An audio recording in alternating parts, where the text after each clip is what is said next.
Hey, I wanted to make this quick video, hopefully quick, for third grade Byam parents. Anyone's welcome to watch it, but it's mainly targeted to the third grade parents because I'm going to talk about recorder and especially recorder karate.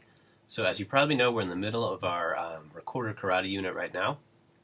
And a lot of the students, what I really like about it is that every year, including this year, there's a lot of students I find that all of a sudden when we begin recorder karate, they get really, really motivated and actually start practicing, and it's great to see. So if you don't know, if your third graders haven't shared this with you, recorder karate is a unit where they each have a packet of songs. It's 9 songs that go from white to black. So each one is a little more challenging than the next. And once they earn a belt, which basically means that they are able to perform that song accurately along with a recording, which is the recording is a piano player, so it's like it's an accompaniment for them. They get a belt, and the belt is a piece of yarn, and it ties around the recorder. So you may have seen it if your child has earned a belt or more than one. So one of the big things, before I want to get into a quick way you can help them practicing with the recording, because that's a really important thing. I find a lot of students are doing a lot of practicing, but a lot of times they're not practicing with the recordings, either because they're not sure how to get them or maybe how to use them. So I'm going to show you that.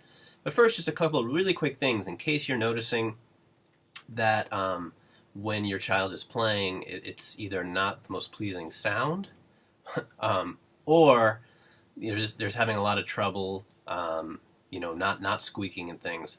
As they could probably tell you, because we talk about this all the time in class, the two main things to get a good sound on the instrument and not squeak would be, one, blowing very gently. So it's the way that this instrument works, you really have to blow gently to get a good sound on it. And I apologize, this is not my main recorder. My recorder that I like to use is at my school, and I'm at home right now, so this one might not sound as good. It might have a little weird buzz, but we'll deal with it. So first thing, you got to blow very, very gently. I always tell them to put just the tippy tip of the mouthpiece in their mouth and blow very gently. And then with the covering the holes, as your child could probably tell you, leaks make squeaks. And what that means is really the hole has to be 100% covered in order to get a good sound. We've mostly been focusing on 3 notes, 3 beginning notes, B, A, and G. To get B, if you don't know, there's a thumb hole in the back of the recorder, so your thumb needs to cover that, and your first finger, we call this finger 1, the pointer, needs to completely cover this top hole, so it looks like this. Sometimes I'll see students kind of getting up on their fingertips, and the problem there is even if you have this thing like 95% covered, it's still going to be a little squeaky, not going to get a great sound. You don't want to use your fingertips. You want to flatten out and really use that pad of the finger, that big part, to make sure it's completely covered. Even with the children's fingers that aren't quite as large, they're able to cover it using that pad.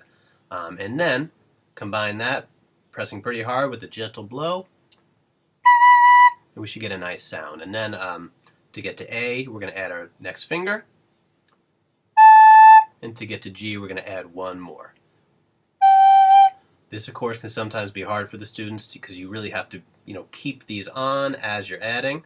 So that's just something that we've been practicing, and they need to spend even more time practicing. But if you're noticing that your children are either blowing very hard, putting the whole mouthpiece in their mouth and blowing like that, they're going to get a squeaky sound. Or if you're noticing they're kind of playing more like this with their fingertips and not just barely covering and really struggling, just remind them, just to gently kind of get that big pad part of the finger so it's completely covered.